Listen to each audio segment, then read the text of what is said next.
Well, good evening and a very warm welcome on behalf of Milim to this evening's presentation. Welcome to you wherever you might be in the UK and indeed wherever you are in the world. Those eagle-eyed regulars will notice that we're not in our usual spot, and that's because it's 32 degrees in there and I've had to find somewhere a little bit cooler this evening. Our series of online talks and conversations continues with our guest, Anthony Julius, and I'll introduce Anthony to you in just a moment.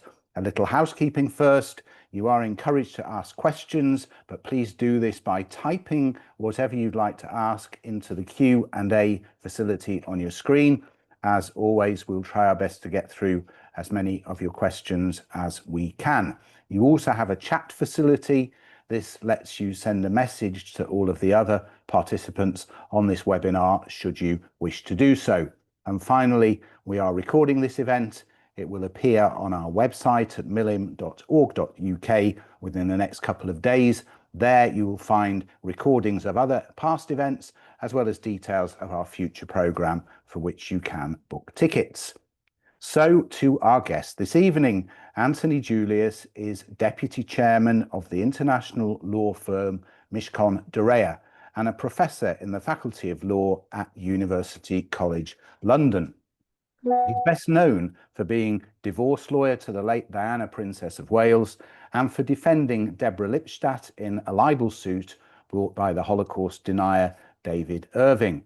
Anthony is the author of several books, including Trials of the Diaspora, A History of Anti-Semitism in England, and this book, Abraham the First Jew. Hopefully you can see that. And that's what we'll be discussing this evening. So Anthony, a very warm Milim welcome to you. It's good to have you with us. So what is it about Abraham that fascinated you so much that you wanted to write a book about him? Well, first of all, I want to say thank you very much for inviting me.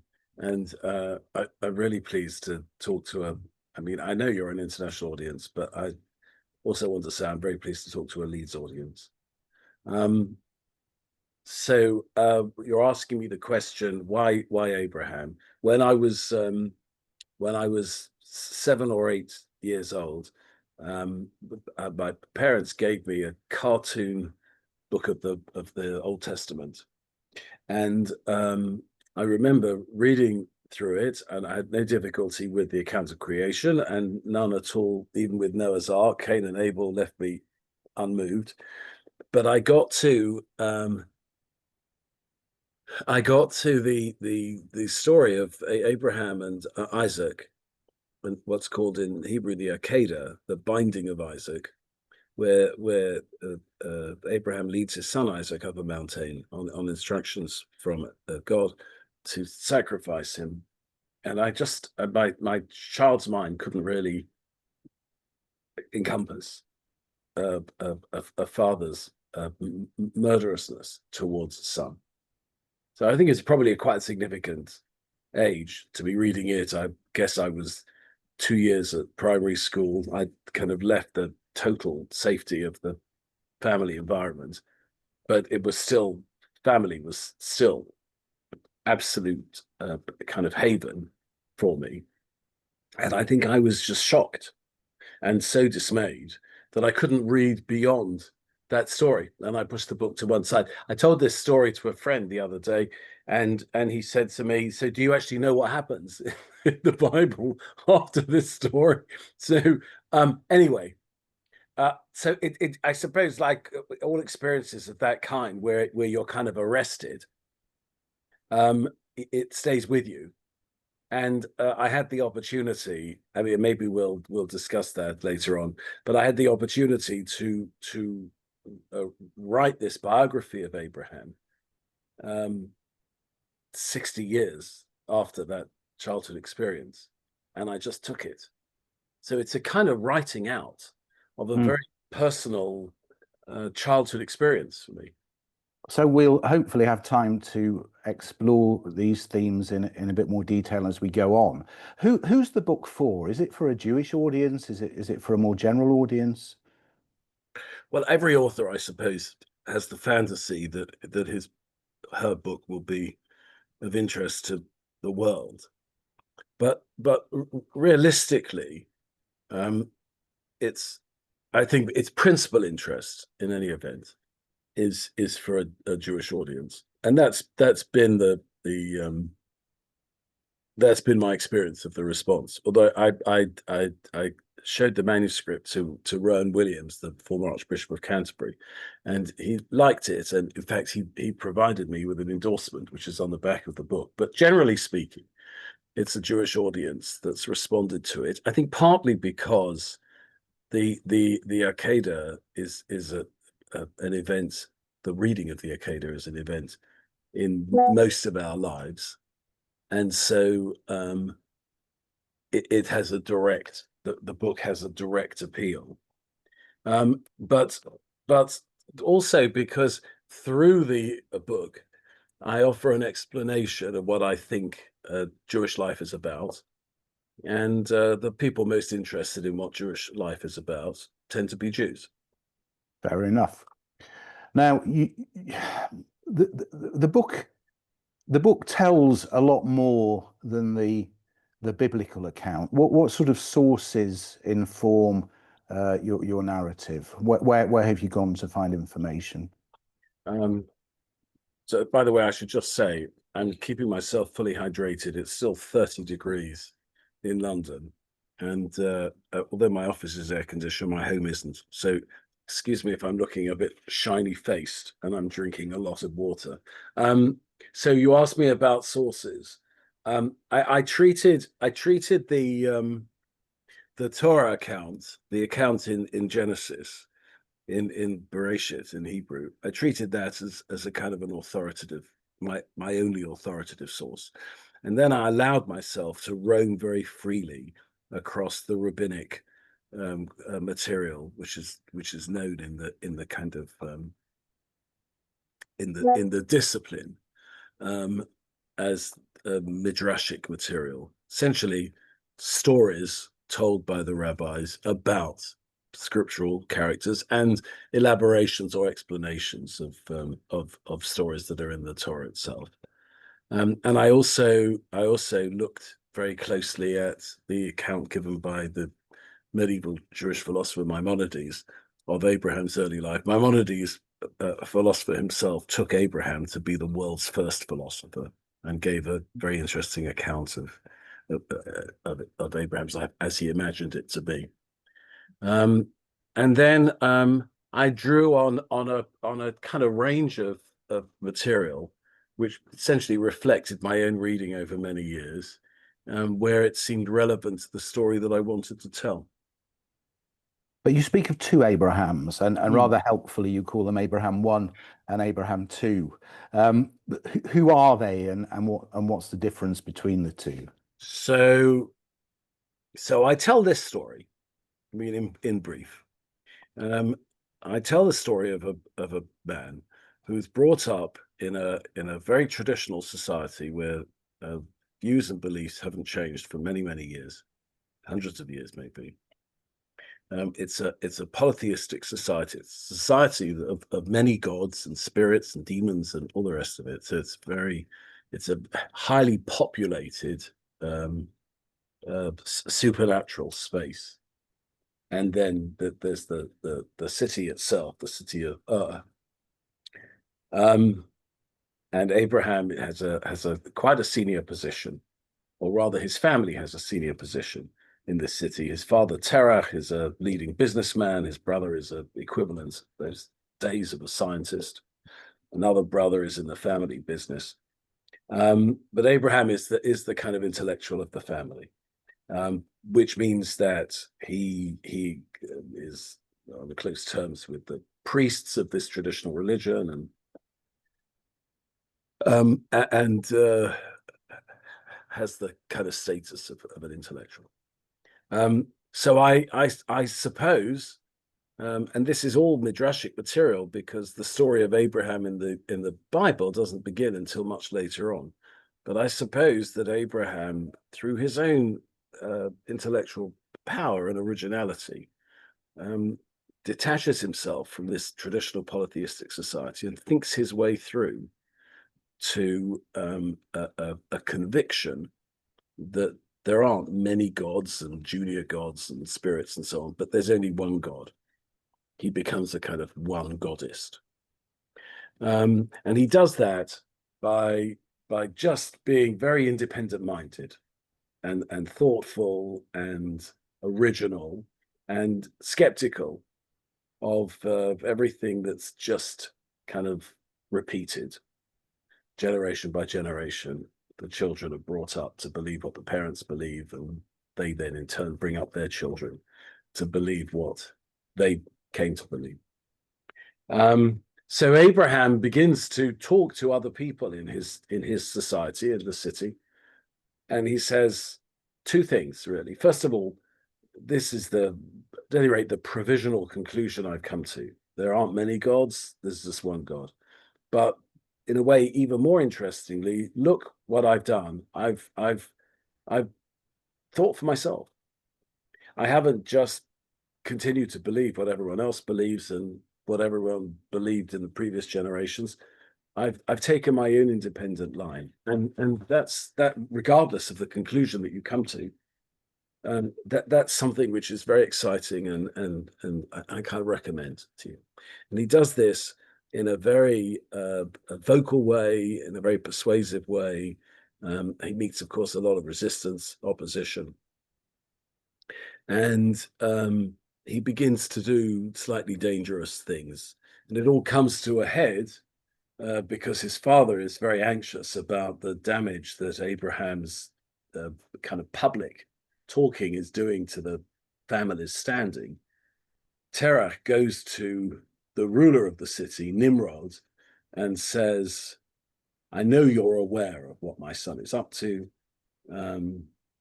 Call him in, set him straight, and we will solve the problem. The problem is too big for me to deal with myself. He's just made a scene in my shop. He's destroyed my own idols that I make. So Nimrod calls him in, and they have as I imagine, it's a very long debate. The rabbis say they debated, but I, in a very novelistic way, I imagine this debate. It goes over many pages, backwards and forwards. The argument is with one, and the weight of the argument is with the other. But in the end, Abraham is beginning to prevail, and Nimrod, who doesn't like the challenge that Abraham represents, and is embarrassed in front of his courtiers that he hasn't actually vanquished Abraham in debate, he snaps, "You're sentenced to death." And Abraham is dragged down to a low floor below ground and thrust into a big oven, kind of furnace. And Terah, who follows Nimrod down, is beside himself with anxiety and distress because he never intended this to go so far. And he begins pleading with Nimrod. Don't do this. Commute the sentence to exile. The whole family will go. You'll never see us again. The problem will be solved in that way. Just don't kill my son. At the same time, Abraham is in the furnace. Flames are beginning to lick up round his legs from the rags covering the holes in this furnace, and he understands that he believes that he no appeal to reason, no argument, nothing of that kind will save him. The only recourse he has is to a God who he's just got an abstract intellectual conviction exists.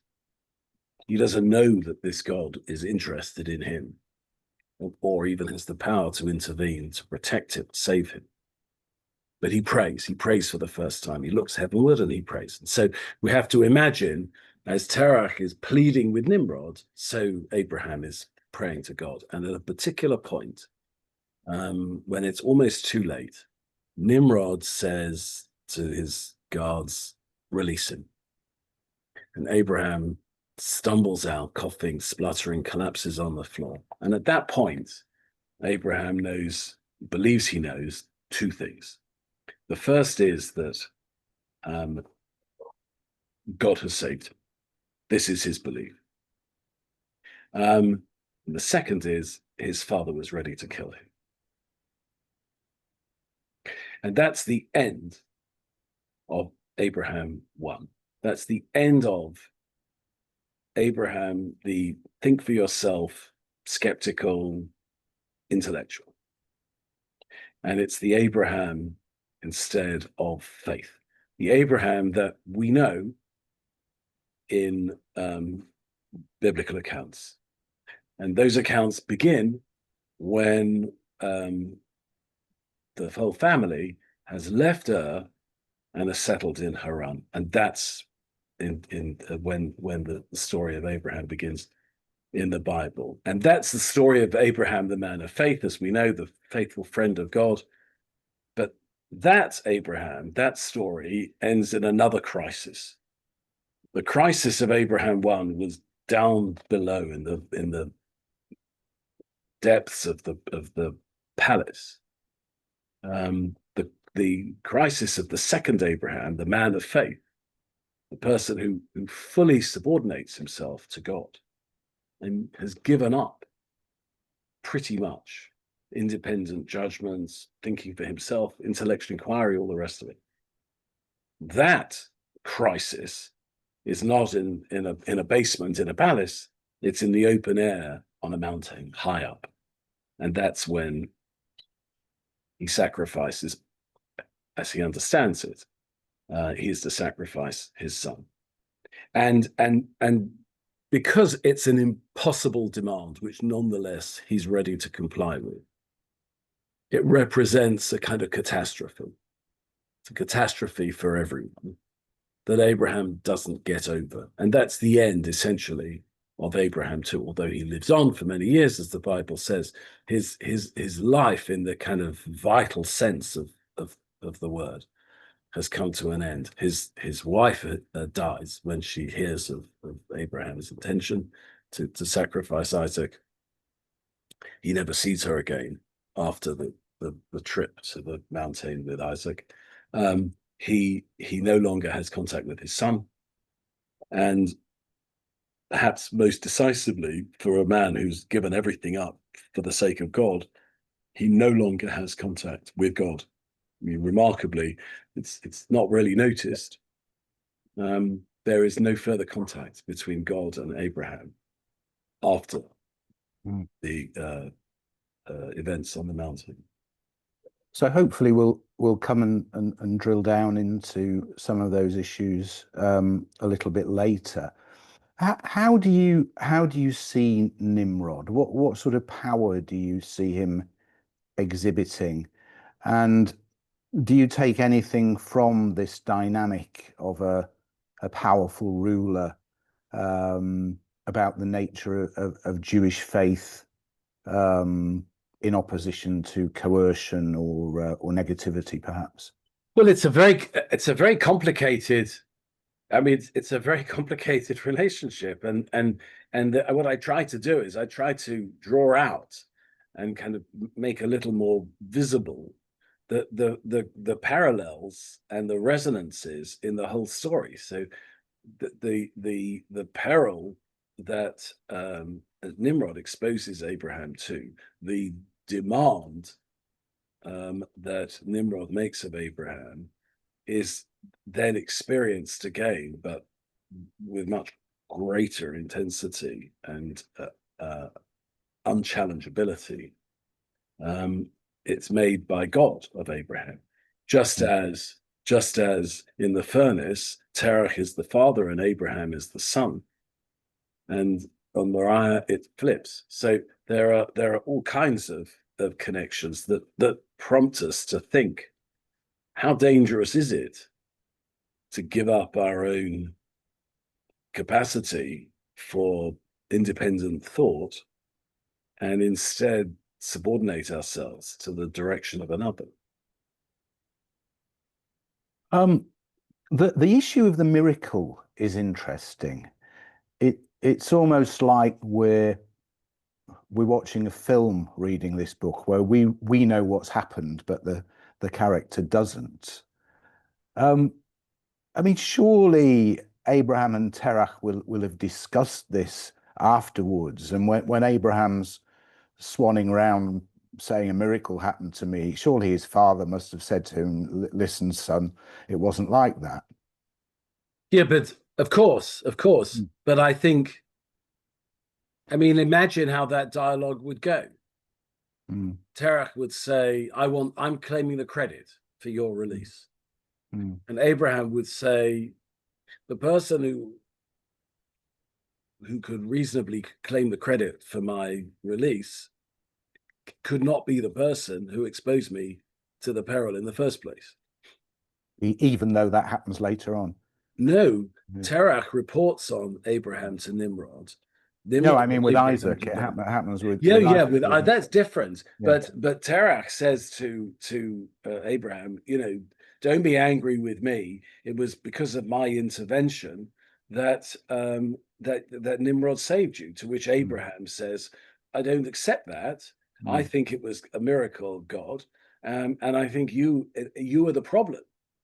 You created the problem that God solved. And Terach might then say, well, what's the miracle?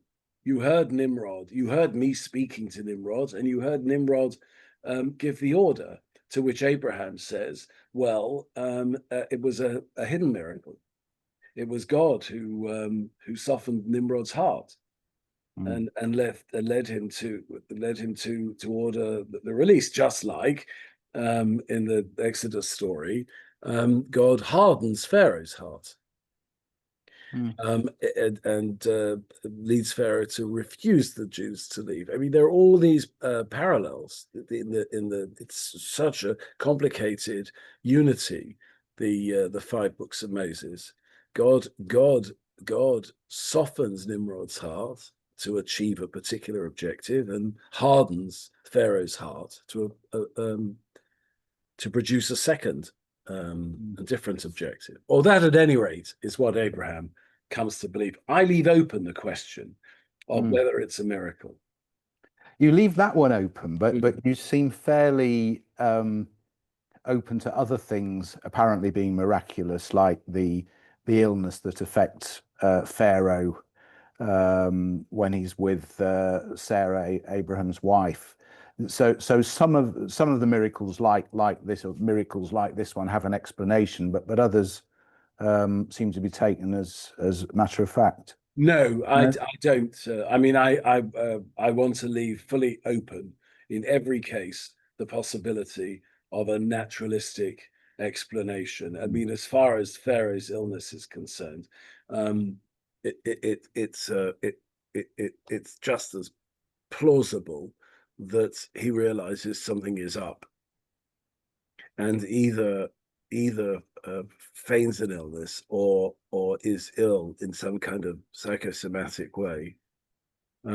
It's clear that both Abraham and Isaac had a great deal of what we might call spiritual charisma.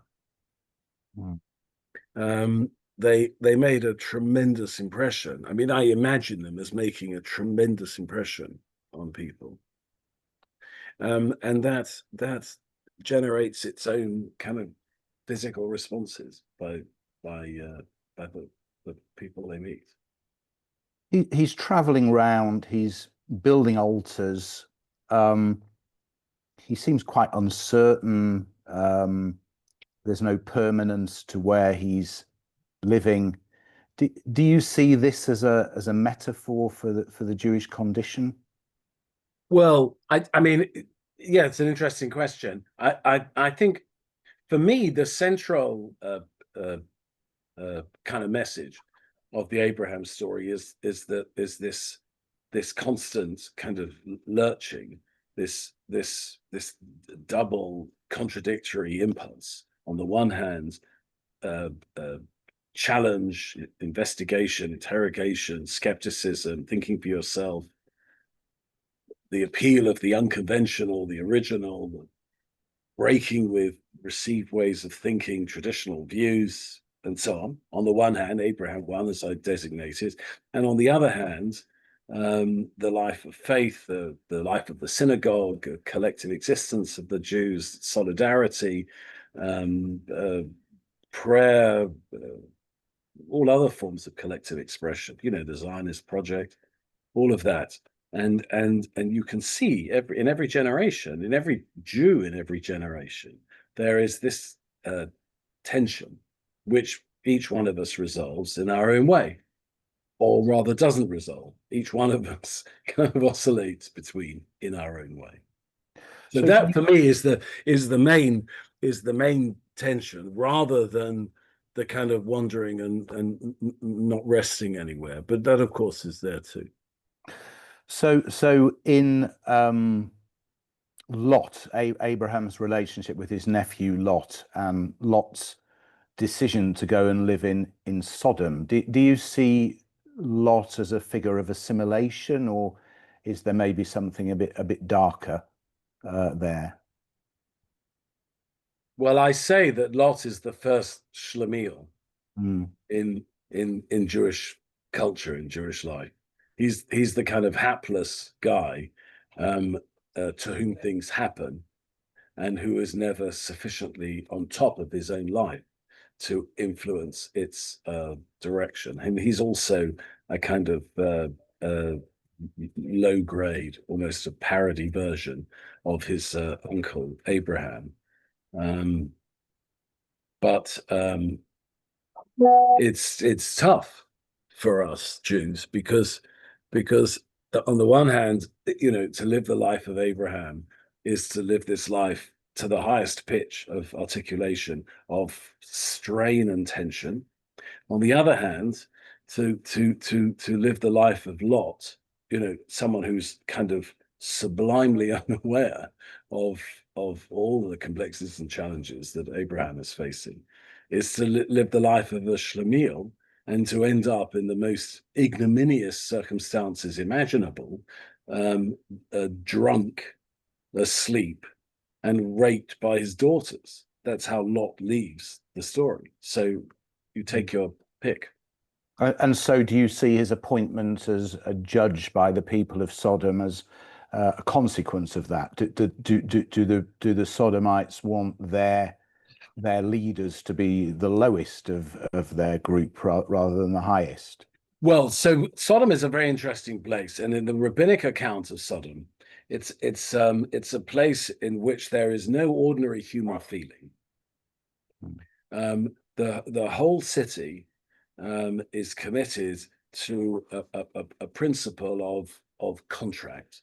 It's like kind of capitalism gone amok, because the only relationships are contractual, transactional, and there are no human ties of affection.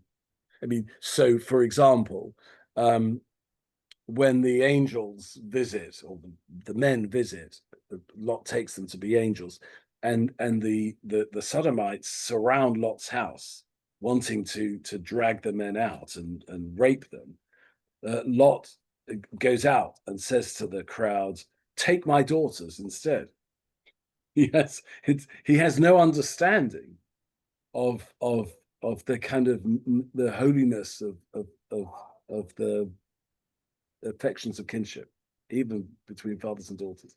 So because of that, and because he feels himself oppressed by his status as Abraham's nephew, because he's in active repudiation of everything associated with family life, the privileging of relationships within families. He's a kind of ideologue in readiness for the system of values of Sodom, the city, and for that reason, he recommends himself as a judge.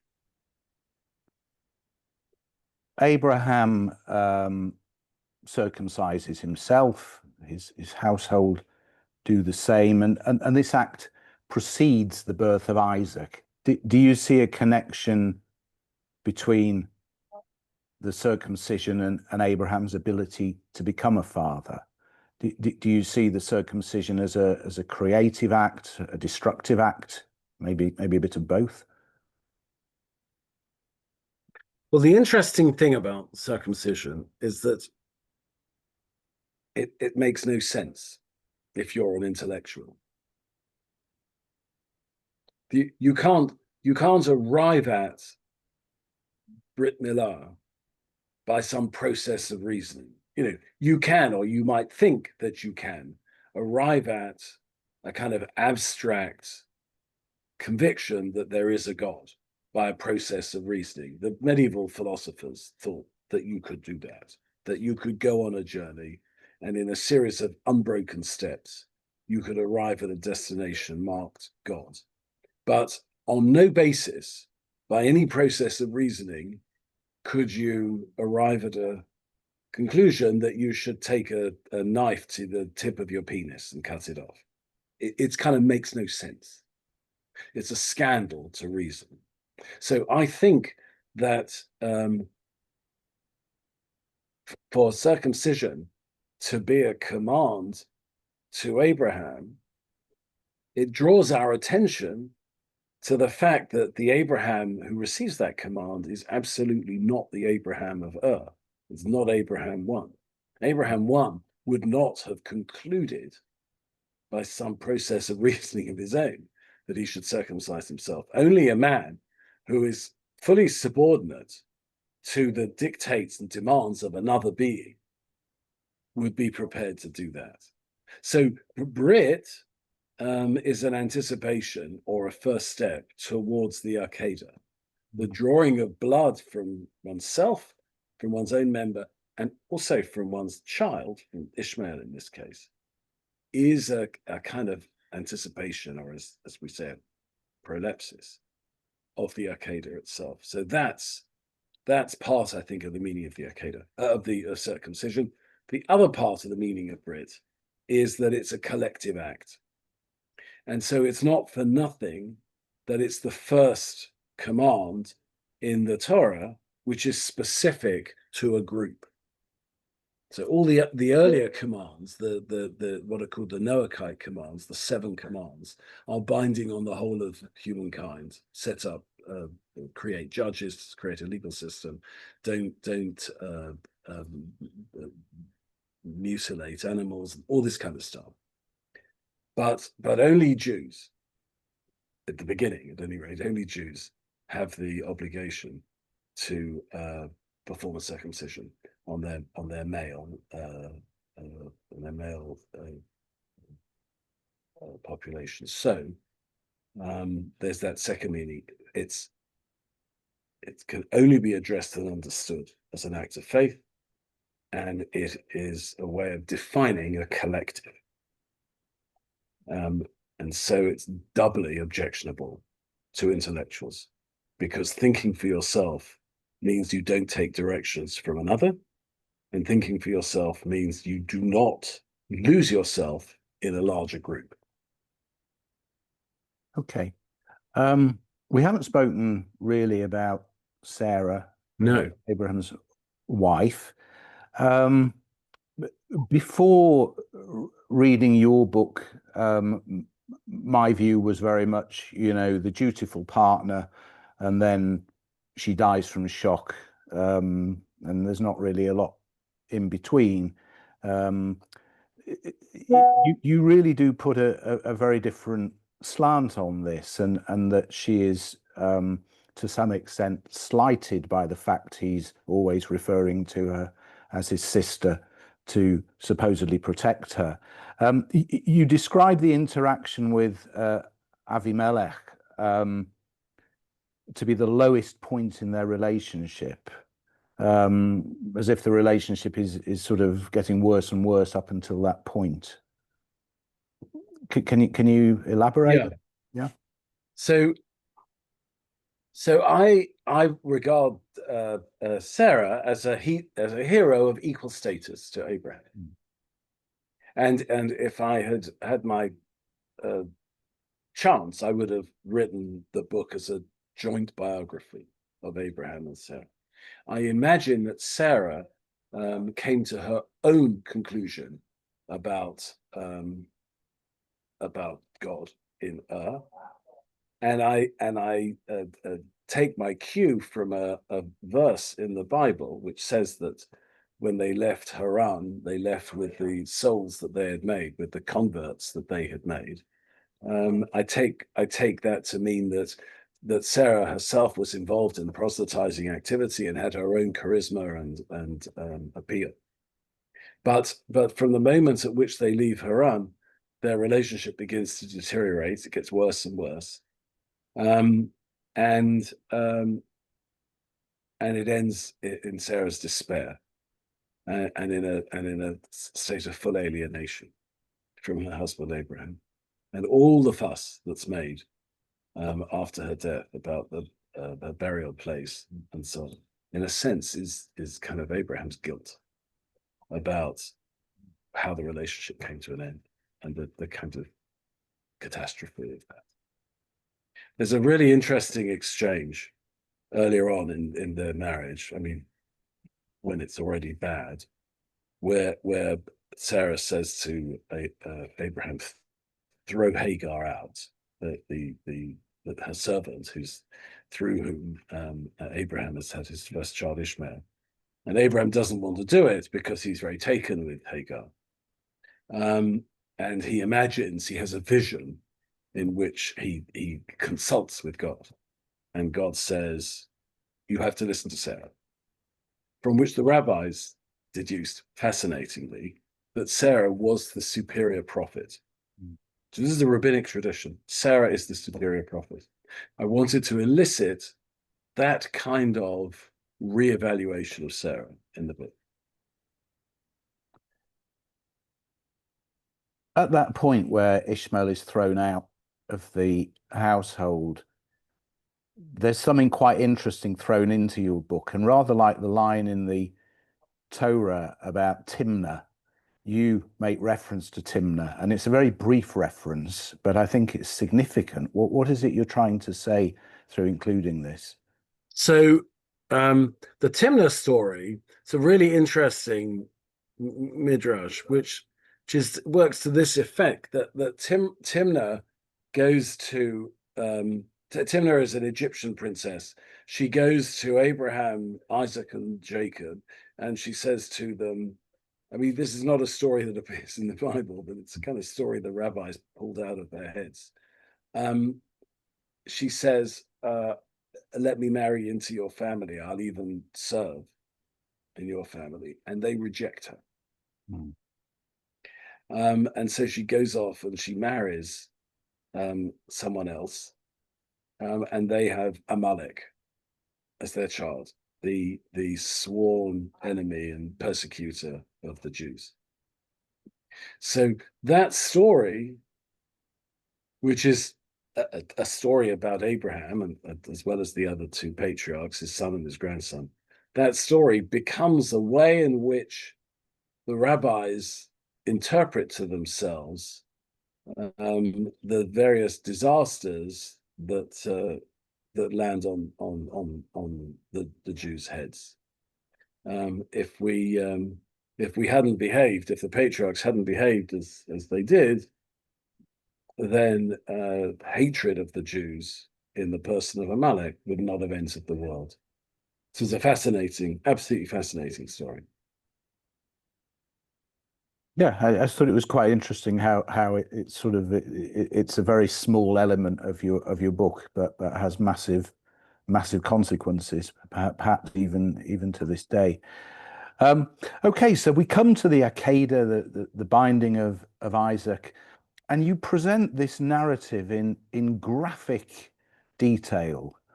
How much of this is you imagining the story, and how much of it have you gleaned from other places? It's me. I mean, the basic story, of course, is given in the Torah.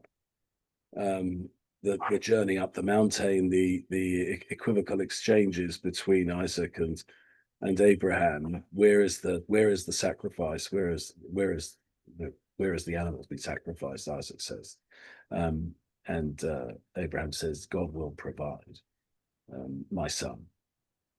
And depending on how you read the sentence, yes, it's either God will provide, pause, my son, or God will provide my son.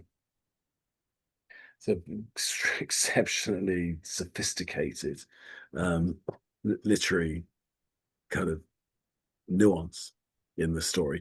But I asked myself the question, what detail is hidden in this story? What detail can be kind of elicited if one really thinks hard about what happened?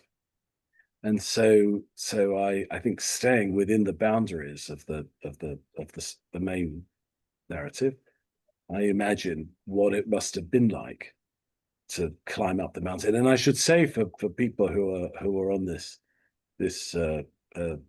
event, on this Zoom, that the book is written. I think you said earlier on, the book is written in a very novelistic way. It's not written as a kind of academic treatise where all you hear is my voice. It's you hear my voice a lot, but you also hear, as I imagine it, Abraham's voice and Nimrod's voice, Sarah's voice, Isaac's voice, and so on. There's a lot of dialogue, there's action, there are events. I gave a lot of thought to the moments of the Akedah, and I write it, as you say, I write it out very fully as something that happened to two people. And I think you bring a very different light to it, because we perhaps take for granted these biblical stories because we've been told them since we were children. Yeah. I think it's quite refreshing how you challenge these assumptions.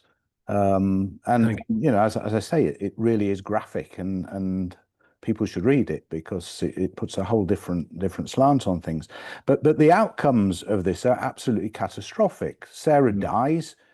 Isaac stops speaking to his father, and as you pointed out earlier, God doesn't directly communicate with Abraham again, at least not according to the Torah text. I'm not sure if there's anything in any other texts. But how do you see this changed relationship with God? Is it a reward? Is it a withdrawal? We're told Abraham passed the test. Do you think he passed the test? Well, it's interesting, isn't it? Did he get it wrong?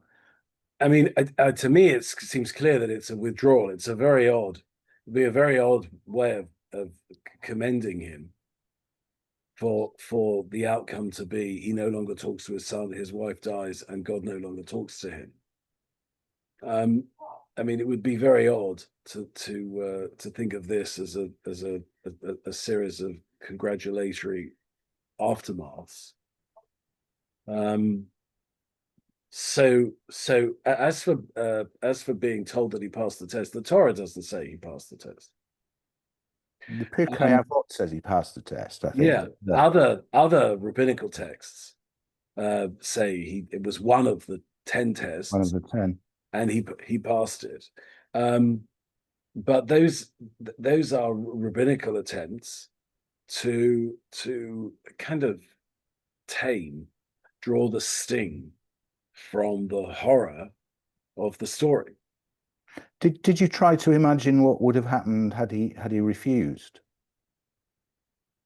He was in this impossible situation because God was everything to him. But God's promise was that he would have a family that would essentially inherit the world, or inherit a large part of it, and would be as populous as the stars and the sand and all the rest of it. So what the command to sacrifice Isaac was it pointed in only two directions, and each direction was as catastrophic as the other. So if he followed the command, then he would have actually frustrated God's own promise that through Isaac he would have a huge family, many generations would follow. But if he refused the command, then he would repudiate the whole basis of his existence, which is to lead a life subject to the direction of the Almighty. So how do you think your way out of that double bind, aporia. You can't. You just have to act. So he acts unreflectively, which is a further difference between Abraham 2 and Abraham 1. He acts but he's a prophet, so maybe ultimately he knows what's going to happen. I don't know. I mean, do you see this book changing people's relationship with Abraham? Is that your intention? What should we take away from this? Well, I've got a modest intention and a less modest intention. Okay. So the modest intention is that people, particularly Jews, will just be interested to read what another Jew makes of the story. Because we all talk about the Akedah. In every generation, we talk about the Akedah. We're interested in it. We're kind of obsessively interested in it. Everyone's got an opinion, and it's a topic that we approach with kind of fascination and a kind of interest, which is more than just an interest. Anyway, so that's the modest ambition. Obviously, the less modest ambition, and it would be silly for me to deny it, I hope it will, at any rate, complicate the understanding that readers bring to the story. And it will make them less ready to just accept the kind of upbeat, isn't it great? He passed the test reading of the Akedah, which I think is an absurd reading. And actually, principally, it's absurd because the Torah itself contradicts that reading. And it's also not entirely clear whether Isaac was indeed saved. I think, as you point out, there are accounts that he was actually sacrificed in some manner. Yeah. Well, clearly he was. I mean, in a kind of quite profound sense, it's like a kind of thought experiment, which I mentioned in the book. So say a man is told to take his son into a room. He's given a loaded revolver, and he's told to kill his son by this third party. And he leads the son into the room. He cocks the trigger, or whatever you do with a revolver to get it ready to fire. He points it at his son, and just as he's squeezing the trigger, the chap who's given him the instruction comes into the room and says, "Stop! You don't have to do it." Now, at that point, the relationship between father and son is finished. Clearly, no son is going to look at his father in the same way again. So the idea that in some sense they could go back to the way things were, they could revert to the status quo ante, is obviously absurd. You then add a coda to the book, and you look at the Christian Abraham, and I wonder why you chose to look at this and not the Islamic Abraham, because he's also very important to the Islamic tradition. Yeah. So the reason there were two reasons why I wrote about the Christian account. The first is because the Christian account of Abraham gave birth to the Enlightenment, the 18th century account of Abraham, which is a very hostile account. It's an account of Abraham as a kind of primitive person who doesn't have the moral dignity to act appropriately when he imagines this instruction. As the German philosopher, who was the kind of leading advocate of this view, said, Abraham could not know for certain that it was God's voice instructing him to kill his son. After all, it could have been the devil impersonating God's voice. Who knows? But what Abraham did know with total certainty is that, because it was his conscience directing him, was that it was wrong to kill his son, wrong to kill anybody. And yet he privileged this uncertain external source of command above his conscience. So that's that whole way of thinking about Abraham starts early on, and it's something that in this society we wrestle with. I mean, we Jews live in what is still essentially a Christian society, a Christian culture, and it felt to me important that that's the account that should be wrestled with. The second reason I didn't deal with the Islamic account is because it doesn't speak to me. And it's not something, because the book is not written as an exercise in scholarship. I'm not writing a kind of history of interpretations of Abraham. I'm writing about what Abraham means to me. And what Abraham means to me is what I make of Abraham as a Jew, and what I have to push away in rival or challenging interpretations of Abraham from Christian and post-Christian quarters. Now, there's quite a bit more information about Abraham in the Kabbalistic texts, particularly in the Zohar. Was there a conscious decision on your part not to consider these accounts? Well, I do consider them a little bit, but the Kabbalistic accounts, I mean, what is Kabbalah, the Zohar in particular? What is it? What's the structure of it? It is a commentary on Torah. It's in that very traditional rabbinical form of a series of glosses on individual verses in the Torah. So I read those glosses, and I used them where it was appropriate. But for me, what mattered was making the best arguments I could of this bifurcated life, this life of skepticism on the one hand and faith on the other. And the Zohar didn't really help me in that. Okay. We've got some questions from people who are viewing. So Philip Myers asks, does your book presuppose that Abraham, as understood by religious texts, may not necessarily have existed?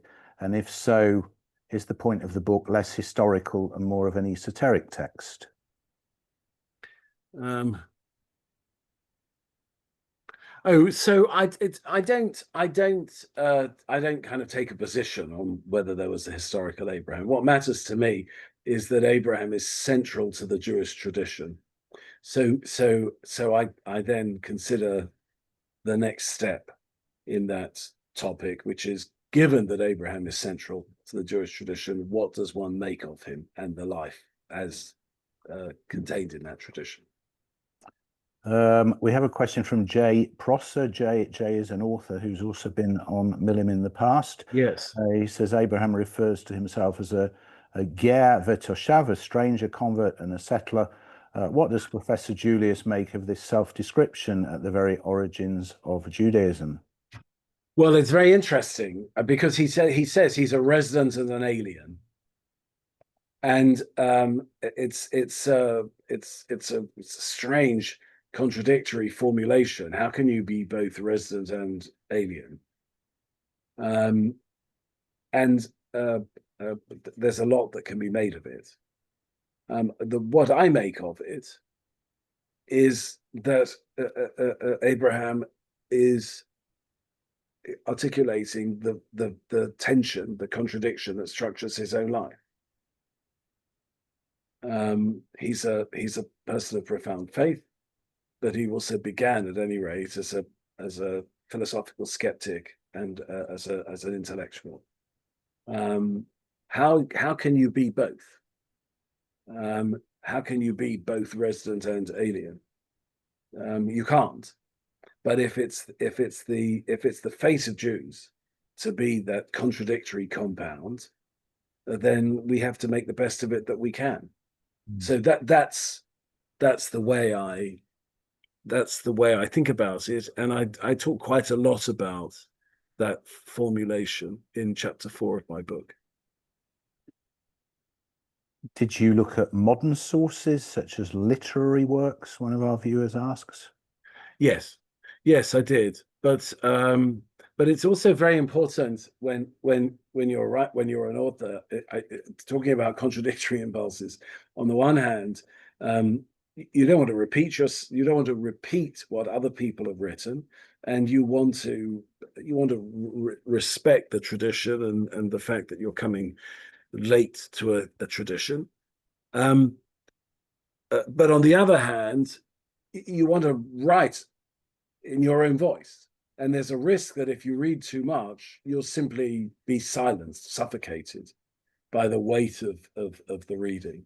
So you kind of, once again, you lurch from one thing to another. I started writing this book when I started researching it. And I was writing it and then reading other stuff and modifying what I was writing and then writing further stuff and going backwards and forwards like that. But I did read a lot, and I think if you look at the notes, you'll see there's quite a range of citation.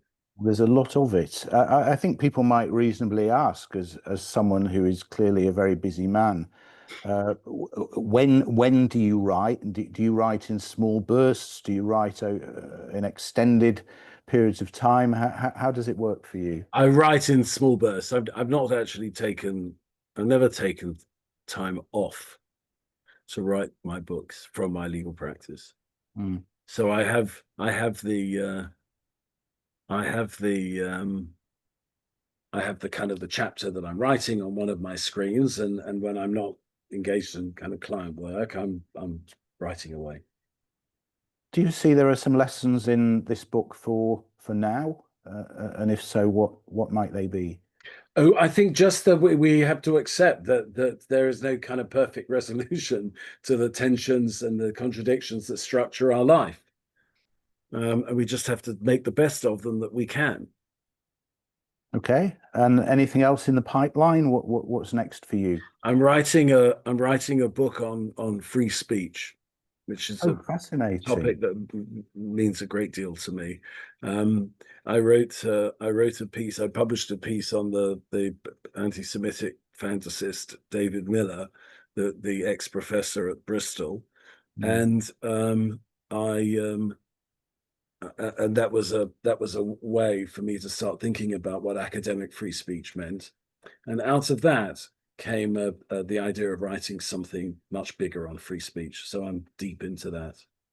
So when that's ready, hopefully you'll come back and tell us all. I'd love to come back. I think I've so enjoyed our conversation, and thank you for well, so have I. So thank you for being our guest this evening. This very thought-provoking book. I'm sorry, the focus isn't working very well in our so blurry studio.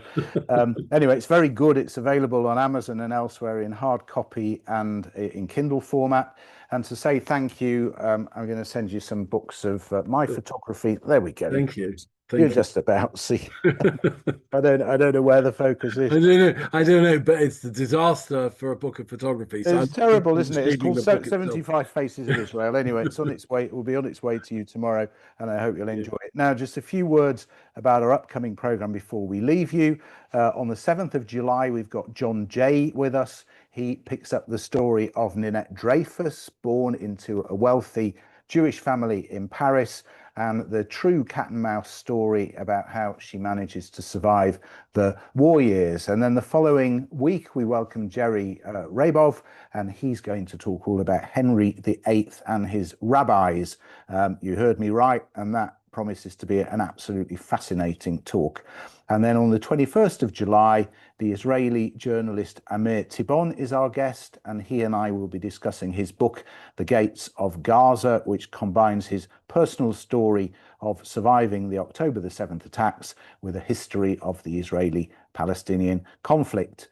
To book for any of these, please visit milim.org.uk and sign up to our newsletter to make sure you're the first to hear about our programme. All of our online events are free, but you can make a donation to help with our costs. There's a link in the chat, and you'll also find it on our website. It remains for me to thank our guest, Anthony Julius, once again. Thank you so much, Anthony. It's been a real pleasure to chat to you. Thank you very this much. evening, and looking forward to seeing you all next time. Until then, stay safe. See you soon.